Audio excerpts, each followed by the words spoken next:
The Final Four is here, and it's real simple.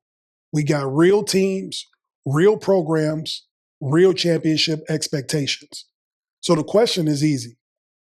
Who's going to win it all? And we're not stopping there. We're going to talk some NFL with one of the craziest almost trades that we've seen in recent memory. So sit back and relax. The X-Factor Sportz Podcast, episode 122, starts now.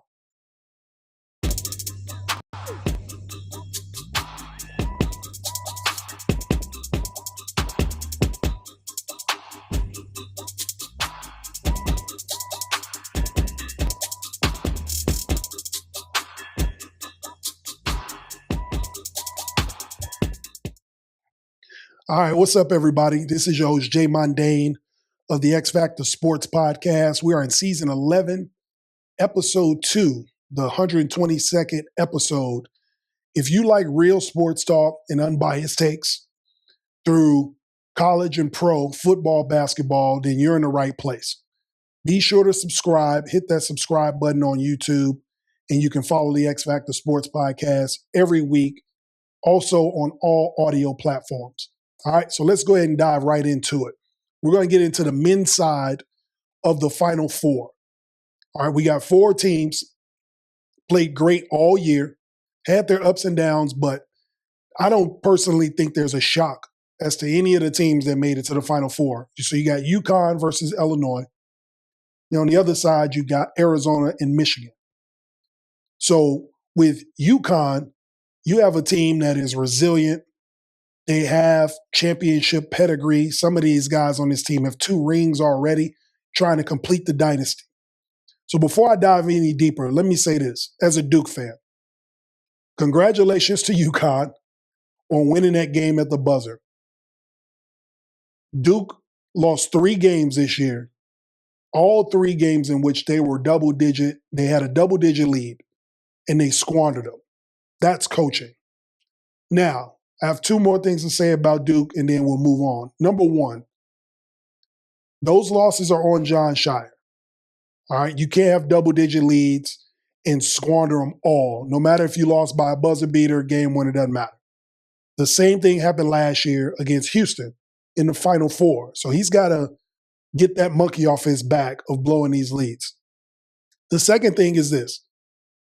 Coach K, John Calipari, Bill Self, Rick Pitino, like all of your favorite coaches, Roy Williams, all your favorite Hall of Fame coaches, it took them at least 15 years to win a national championship, okay? Jon Scheyer just finished year 4, so relax. Relax with the choking, the he's not good enough. He's won more games than almost any coach in 4 years in college basketball. He's fine. Once he gets the monkey off his back with these leads in big games, I mean, he only lost 3 games this year anyway. So keep that in mind. Bill Self, Coach K, John Calipari, Rick Pitino, Roy Williams. Took all them 15-plus years to get their first national championship, and Scheyer just finished year 4. Now to the teams that made it. Again, congrats to UConn, championship pedigree, played a great game, walked them down, got to the Final Four. Illinois, the team nobody expected, but it's actually proven game in and game out that they deserve to be here. They've been good all year. They moved up into the top 10 rankings before March Madness, so they already were one of the best teams in the country.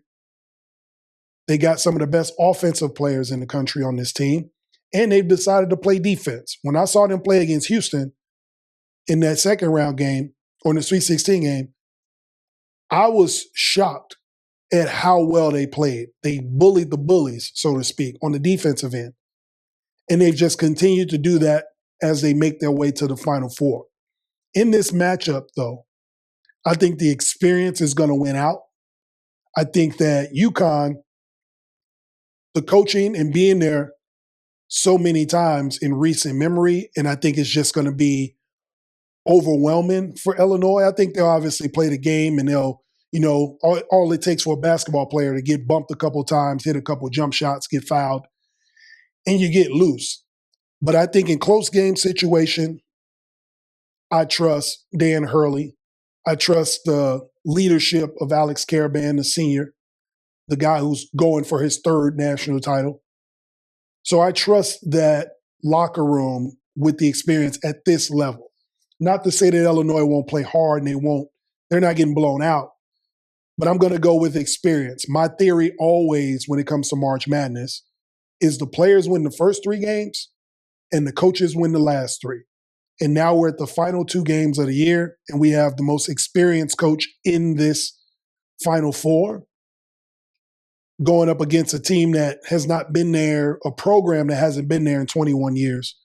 I'm going to go with UConn, especially riding high after how they got there. On the other side, many people are saying that this should be the national title game. A lot of Arizona fans and Michigan fans are pissed that they have to meet on this side of the bracket, but it is what it is. This is competition. This is what the NIL and the transfer portal has given us, parity, right? So Titans will clash before the national championship. Great basketball. This is what we want, right? So now we're getting it. The 2 1 seeds, one from the West and the Midwest, Michigan, Arizona. Arizona has shown all year they're in arguably the best conference in America in basketball, and they won the Big 12, beating teams like Kansas, Houston, Texas Tech. A lot of teams from the Big 12 made the tournament. Arizona won the regular season and the conference tournament. So congrats to them. I actually seen them play in person. So I know they got firepower. I know they can play. They got a great freshman in Koa Pete. And then we have Michigan on the other side. So it's not taken away from what Arizona has done, but Michigan is the definition of winning basketball and playing at the highest level at the right time. They won the regular season Big Ten, and then they lost in the Big Ten tournament championship to Purdue. Something about that game must have woke them up because they have beat the hell out of everybody ever since then. If you watch that Elite Eight game against Tennessee, that game was over in the first 10 minutes. Okay? The depth that they have, the size that they play with, they can beat you a multitude of ways in transition, in the half court, rebounding, defensively. I think they just have multiple ways of beating teams. And so I'm going to go with Michigan over Arizona in this Final Four game. I think they have the size to match up with Arizona's size. They have the guards, experienced veteran guards to match up with Arizona's guards. I think any type of style that Arizona wants to play, Michigan can play it. And that's why I'm going with the Wolverines to play UConn in the national title game on Monday. And so for that game, I know we talked about coaching, we talked about experience of UConn, but there's something to be said about in these 6 games when you're peaking and when you're playing a high level of basketball at the right time. So for me, I'm actually going to go with the Michigan Wolverines to beat UConn in the national championship game.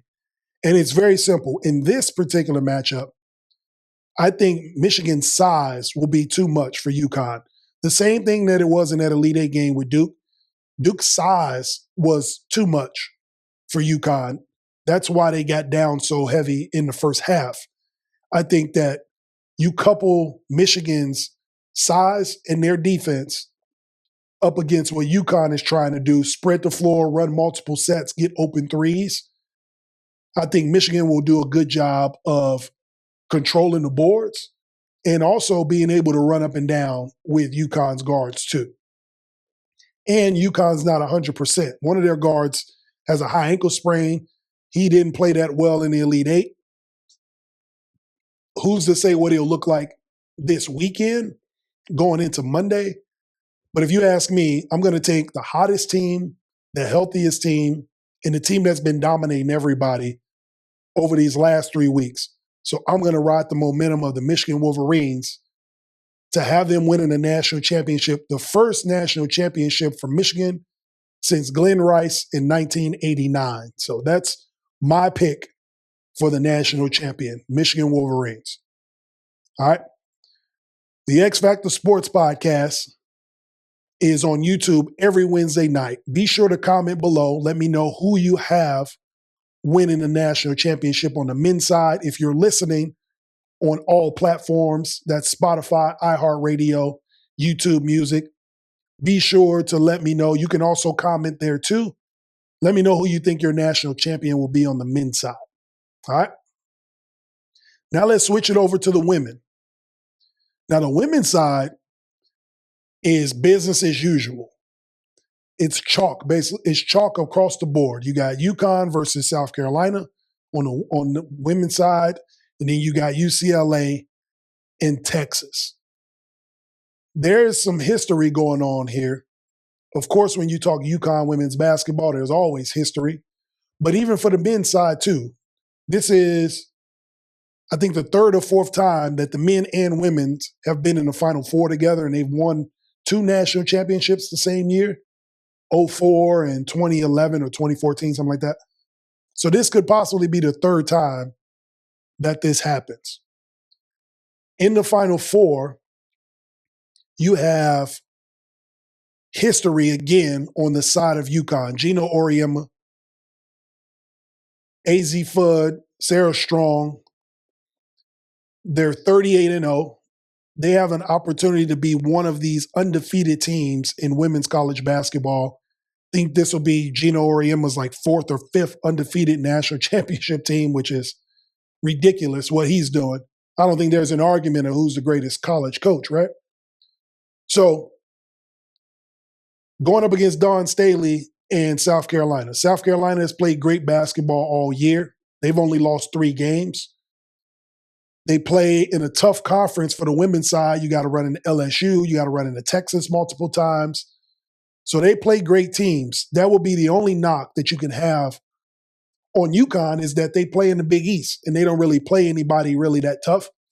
But their out-of-conference schedule makes up for it because they go out and play against top teams. In this Final Four matchup, I'm going with UConn. They just have too much firepower. I don't know how you stop AZ Fudd and Sarah Strong in this game. I know that Dawn Staley and South Carolina are big on their defense and playing tough and rebounding. UConn has just got way too much talent. This is different from men's college basketball. In the women's game, an overwhelming abundance of talent can win you a national championship. If you just got a team that one year that's just more talented than everybody else, you can win a national championship. I mean, look at LSU when they had Angel Reese. That team was just way more talented than everybody that year, which is why they won a national title. So that happens more often on the women's side than on the men's side. In this game in particular, UConn is the more talented team. I don't think the only reason Gino Auriemma would get the coaching edge is just because he's done it so many times. That's not a knock on Dawn Staley, because she's one of the greatest women's basketball coaches today. But she's going up against history and a legacy. They're 6-point underdogs, and I think Vegas has got it right because UConn's just the more dominant team. Usually where the margin is that far off in a semifinal game, Vegas is trying to tell you something about what UConn brings to the table. And because of that, I'm taking the UConn Huskies to get to a national title. So the men and women will get to a title game. On the other side, UCLA and Texas. Again, the battle of the bigs. Texas has got a wing player that I love watching play. She's like a female version of KD. She even wears number 35. She's scored more in the mid-range than some teams I saw the other day when I was watching that Elite Eight game, which is crazy. So for me, I'm taking Texas. Again, they've played in a tougher conference. They've been through the gauntlet. Yes, UCLA was in the Big Ten, but they stumbled a little bit. They almost lost the game to Duke. They came back valiantly and beat Duke in the Elite Eight. But I saw in that game that they're vulnerable. And where Duke made mistakes, losing that lead, something about Duke and losing leads, where they lost that lead, I don't think Texas makes those same mistakes because they just have the better talent. And because of that, I'm going to go with the Texas Longhorns getting to the national title game against UConn. So we'll have UConn women's and Texas women's in the championship game. And this is going to go a little different than the men's side. I'm going with the UConn women's basketball team winning another national championship and going 40-0. Now, I think this game is going to be a little more tougher than the South Carolina game just because of the size and the versatility of Texas that South Carolina won't bring to the table. I think Texas can play a multitude of ways, and I think the size of Texas is going to surprise UConn a little bit early, but I think they figure it out. It's going to be a battle. I think AZ Fudd is the best player in the country, but she's going to have to prove it in that title game because you got another girl on Texas side who thinks she's the best player in the country. So I can't wait to see that matchup. If it happens, that's my prediction. We'll get Texas and UConn in the final for the women's side, and I'm going with Gina Auriemma and the UConn Huskies winning another national title and going 40-0. So y'all let me know what y'all think. Comment below. Who do you have winning the women's national championship? Okay. The X-Factor Sportz Podcast. Again, on YouTube every Wednesday night. Be sure to like, share, and subscribe. You can also follow the X-Factor Sportz Podcast on any platform that you listen to podcasts. Okay? We're flying through this episode because we got some quick things to talk about, obviously, with March Madness on the men's and women's side. We wanted to get y'all the Final Four and the champions because the next episode will already have a champion declared, and we're going to talk into how those champions ended up winning those games. But we're going to pivot and switch to this. The NFL, we're in the offseason. We had some crazy things go on while we were off on break for a couple of weeks. But now that we're back, I told y'all last week I'm going to tap into this Maxx Crosby, Raiders-Ravens situation. So we're going to go ahead and get into that. Everybody already knows the story of what happened. Maxx Crosby was going to get traded to the Ravens for a first-round pick and a second-round pick, a first-round pick in this year's draft this month, and a second-round pick as well. Now, he was already in Baltimore getting ready to have a press conference, get jerseys, all this stuff. He's talking about how he's happy to be a Raven, da-da-da-da-da. The physical comes out, and the physical shows that he still has a knee injury. Now, we're going to dive into this one because a couple things. One, he had just had surgery like 2-3 weeks prior to this physical. Nobody is going to be, quote unquote, healthy or pass a physical, and they just had a surgery. So the fact that the Ravens even wanted to go through with it is crazy to me. Also, teams do their physicals and pass or fail people based on their criteria. So that's not a surprise to me that the Ravens said one thing, another team would have probably said another if they wanted said player that bad. But this is where I really think the problem was. The Ravens didn't want to give up a first-round pick for him. It's as simple as that. I think the scenario went this way. They had an opportunity to get Maxx Crosby. They said, what are we willing to give up to get him? A first round and a second round. Is he worth a first round and a second round pick?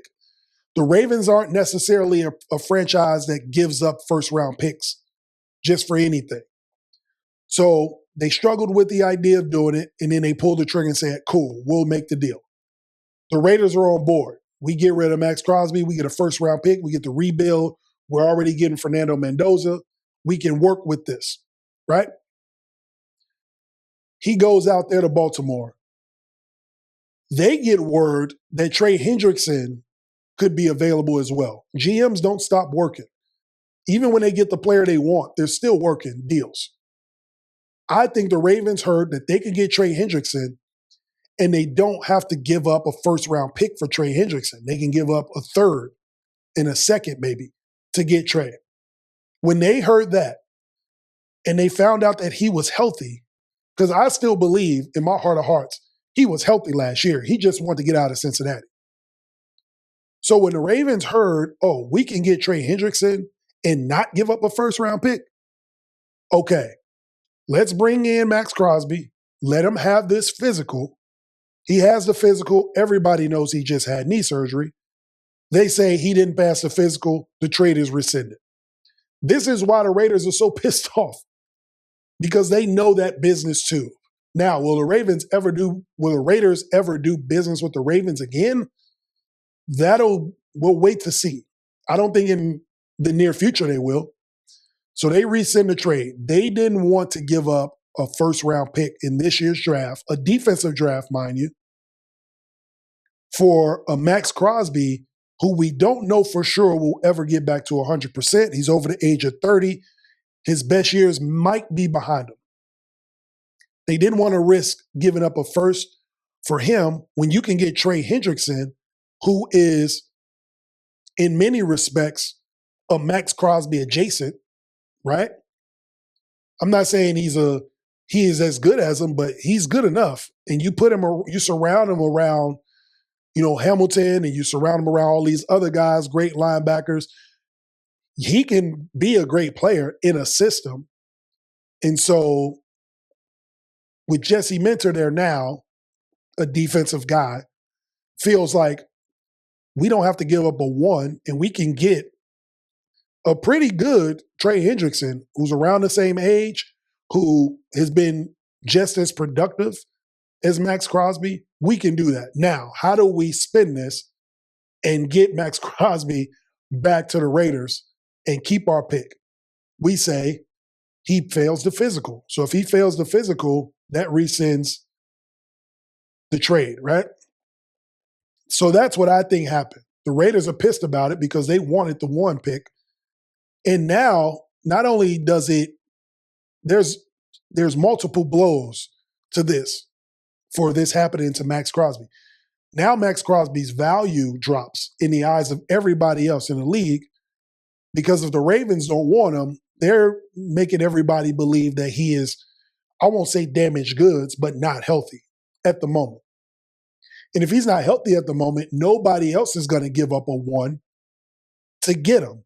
So now the Raiders have to keep him, and he has to rehab and refocus and retrain his mind to be a Raider. Even after the whole saga last season about him not wanting to play there, because in his mind, he wants to go somewhere and win, and the Raiders are playing to lose. He doesn't want to be in an organization like that. So now we got to mend all these relationships. We have to get him healthy, Maxx Crosby, that is. Get him refocused on the season. They're going to draft Fernando Mendoza at the number one pick. They don't have another number one pick that they were going to get for Maxx Crosby. So now there's this shift that has to happen in that organization with Maxx Crosby coming back. When will he be back to play? He won't be back by week one, I don't think. If he had knee surgery, depending on the type of surgery he had, he will be back. Will he be 100% this year? Will he want to stay? Will they extend him? So a lot of new array of questions are coming because of this issue with Maxx Crosby and the Ravens. On the Ravens side, they feel like, you can call it bad business, but they feel like they did the business that was right in the best interest of the Ravens organization. We can get Trey Hendrickson and not mortgage our future by giving up a one in this year's draft. We can get somebody in this draft in the first round. And we have Trey Hendrickson, who we feel like is going to be healthy enough to help us win. And he's playing in a familiar division. So he doesn't really move anywhere in terms of his play, in terms of his playing within a division. He's playing against the same teams again. Now, I'm going to be interested to see these Bengals versus Ravens games now and how many boos he gets. But at the same time, the Ravens did what was best for their organization. They saw an opportunity and they took it. That's what I believe. I believe that trade didn't go through because the Ravens stayed on the phone and heard that Trey Hendrickson was available and they had an opportunity to get him. So how do we get Trey Hendrickson and Maxx Crosby? We can't. So we have to say that Maxx Crosby failed his physical and we get our one back, our first round pick back, and we just rescind the trade with the Raiders. They're not going to like it. It's going to look bad. Oh, well. We'll take that bullet to keep our number one draft pick and get Trey Hendrickson. That's the business of football. That's the business of sport. Everybody is competitive. The players aren't the only ones that are competitive on the field. The owners are competitive. The owners that actually want to win. The GMs are competitive. The assistant GMs, the coaches, everybody is trying to find a way to win at the highest level. People's jobs and careers are on the line. People's livelihoods are on the line. So you're going to do whatever it is you need to do to get to that next level. And so if you see an opportunity like the Ravens did, they're going to take it. So that's what I believe. I don't think it's some innocent, oh, he failed the physical, so we can't keep him. Because literally, 48 hours later, Trey Hendrickson was a Raven. You can't tell me that as soon as he left, Trey Hendrickson knocked on their door and said, hey, you got a spot for me? It doesn't work that way. They're on the phones scouring for everybody at the position that they're looking for. So that's why it moved so fast, my belief. So y'all let me know what y'all think about that. I know all these other networks are probably talking about it, but they're going to give you the soft version, but not here at the X-Factor Sportz Podcast. This was planned and executed. We had an opportunity to get both. We're not mortgaging our future for Maxx Crosby. He may be good, but Trey Hendrickson is good also, and good enough for us to get him and keep our first round draft pick. So y'all let me know what y'all think. Was this already in the works? Did the Ravens do the right thing by letting Maxx Crosby go back to Las Vegas and getting Trey? Or is that shady business? The X-Factor Sportz Podcast. Again, you can catch us every Wednesday night on YouTube. Be sure to hit that subscribe button so you get notified every time we go on. That's for reels, that's for shorts, everything we do online. If you hit the subscribe button, you will be able to catch it all, and you can comment and like and share. Also, for my listeners, Spotify, iHeartRadio, Apple Music, you can always listen to the X-Factor Sportz Podcast. You can catch all 122 episodes from the beginning all the way till now, all 11 seasons. Catch it on every audio platform. All right, before we get up out of here, we always got to hit y'all with the 2-minute warning.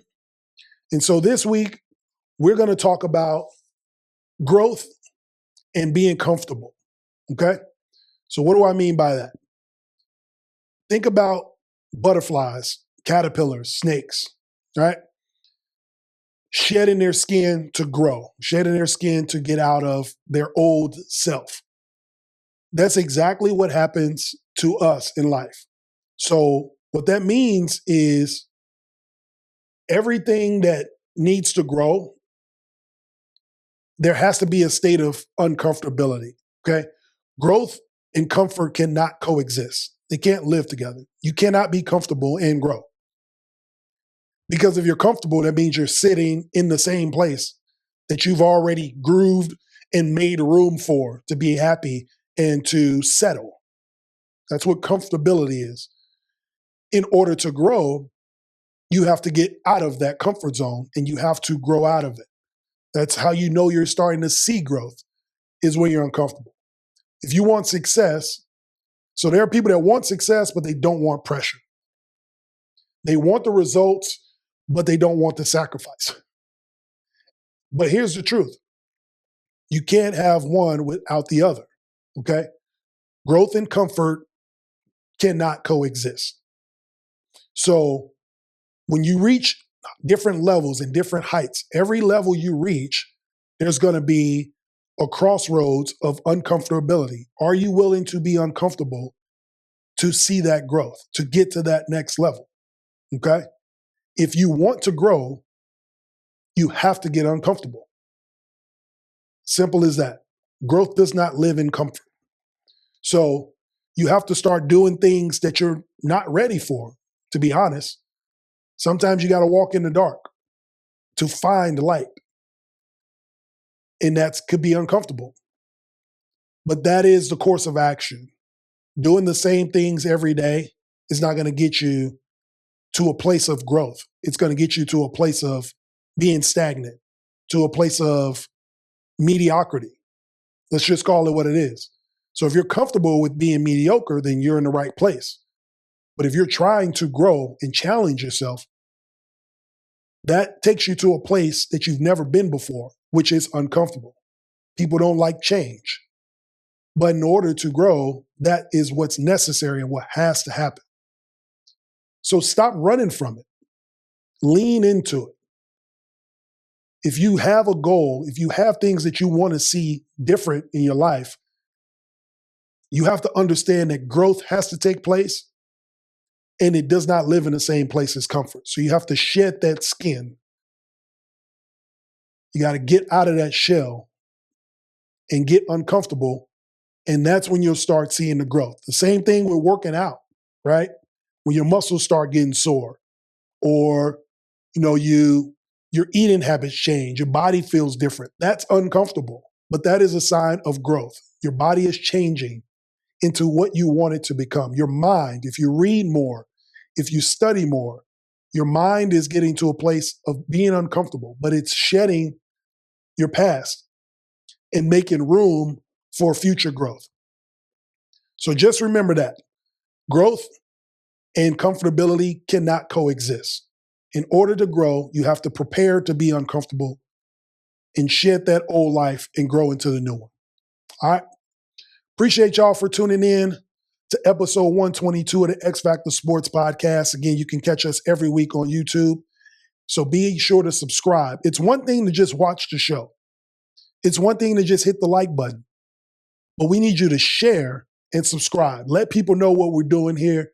Say, hey, if you guys are into real sports talk, unbiased takes, if you want to hear basketball, football talk at the highest level, tune in to this guy, the X-Factor Sportz Podcast, every Wednesday night. And that goes for the audio as well. All right. If you like the gear, as you can see, spring is here. So we got multiple colors, multiple sizes. Be sure to hit the QR code or go to the X-Factor Sportz store. You can see that down below on the ticker.